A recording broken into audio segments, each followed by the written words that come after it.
How to do video verification on ID.me. Hey everyone, welcome back to our channel. In this video, I'll be showing you the ways to do a video verification on ID.me. First thing first, make sure that the device is up to date and make sure that you're connected to an internet connection. So while you're on the verification process on the ID.me account, or that you've submitted your documents and now it's turn to verify your face.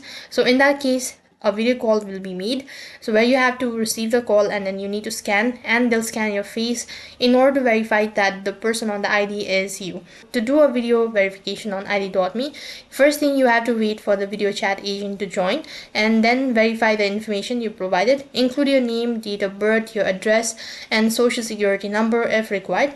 Then you can show your documents to the video chat agent. Hold your smartphone so the video chat agent can see your documents. After that, the information seems to be valid enough, then you've successfully verified your ID.me account. So that is how it works. That is all for this video. I hope the video was helpful.